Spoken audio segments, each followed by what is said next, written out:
આજનો દિવસ અમારા માટે અને અમારા ગામના લોકો માટે ખૂબ જ આનંદનો દિવસ છે.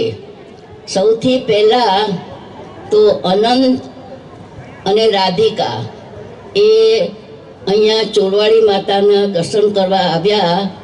એ જાણી હું તો ખુશી થાવ, પણ ગામના લોકો ઘણા ખુશી થયા છે કે આ ચોરવાડને આંગણે અનંતભાઈ અને રાધિકા બેન લગ્નના નવા જીવનમાં પ્રવેશ કરી રહ્યા છે.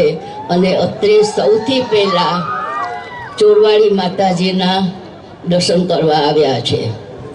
હવે તમને બધાને ખબર છે કે મારું અને ધીરુભાઈનું લગ્ન ચોરવાડમાં થયેલું, અને આજ કરતાં 70 વર્ષ થઈ ગયા.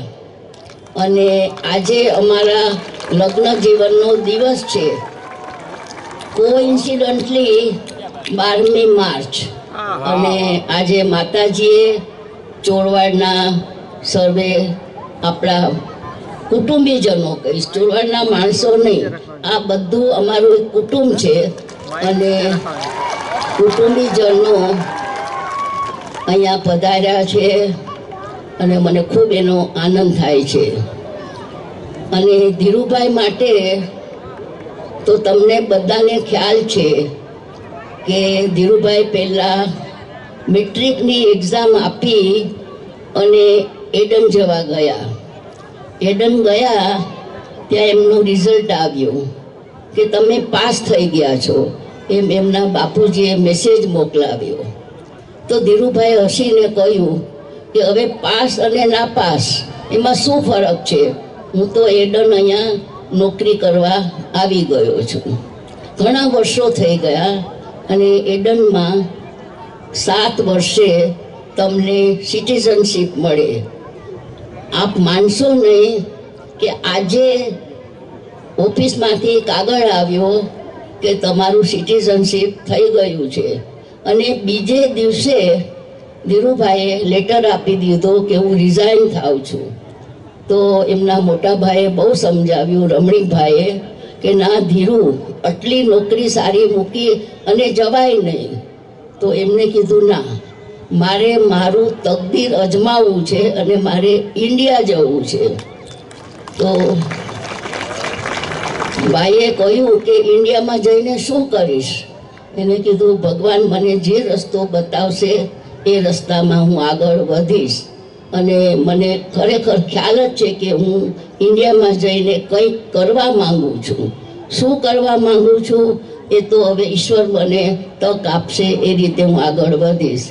તમારા બધાના શુભાશથી ધીરુભાઈ ધીમે ધીમે આગળ વધતા ગયા ને ઘણા વર્ષો થઈ ગયા.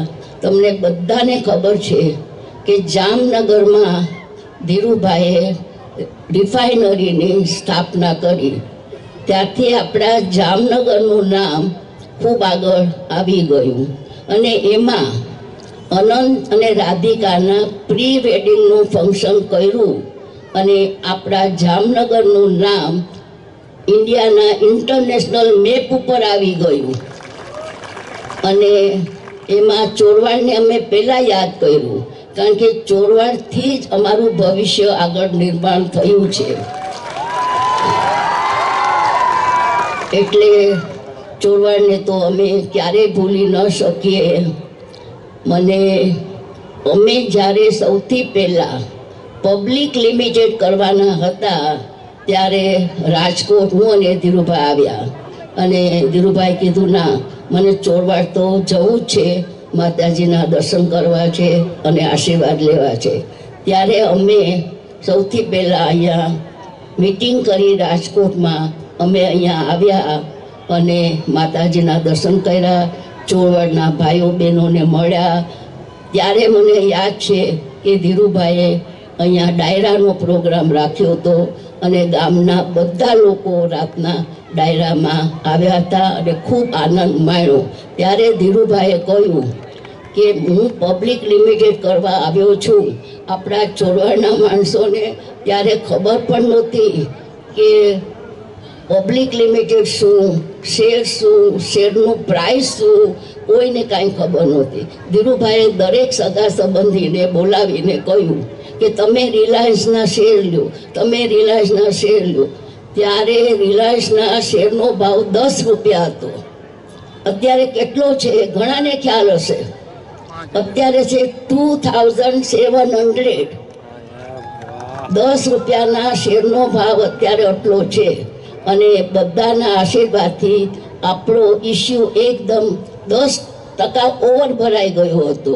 એ તમારા બધાના શુભાશીષથી થયું હતું અને એને લીધે આપણી પ્રવૃત્તિ ખૂબ આગળ વધી. અને અત્યારે ધીરુભાઈએ તો દેશમાં ડંકો વગાડ્યો છે, પણ એ ડંકો વગાડનાર અને સાચવનાર છે અત્યારે મુકેશભાઈ. અને આપને ખબર હશે કે ધીરુભાઈએ 1 રિફાઇનરી નાખી, પણ મુકેશભાઈએ 3 નાખી. એટલે બાપ કરતા બેટા સવાયા હોય તો માતાને તો ગર્વ જ થાય ને. અને એમાં અત્યારે અનંત આખી રિફાઇનરીનું સંચાલન કરી રહ્યો છે. અને જામનગર એમના માટે ખૂબ જ પ્રિય છે કે એ જામનગરમાં વધારે ખુશ રહે છે. અને બધું જ કામકાજ રિલાયન્સ રિફાઇનરીનું અનંત અત્યારે સંભાળી રહ્યા છે. અને સાથે સાથે રાધિકાનો પણ પૂરો જ સપોર્ટ છે કે ના, હું પણ જામનગરમાં રહીશ, અનંતને મદદ કરીશ. અને આ રીતે બંને જણા ખૂબ ખુશી રહે જામનગરમાં. અને હજુ પણ છે એના કરતાં એમના બિઝનેસને ખૂબ આગળ વધારે. અને આપણને ચોરવાડની પ્રજાને, જામનગરની પ્રજાને ખૂબ ખૂબ લાભ મળતો રહે એવી મારી શુભકામના છે.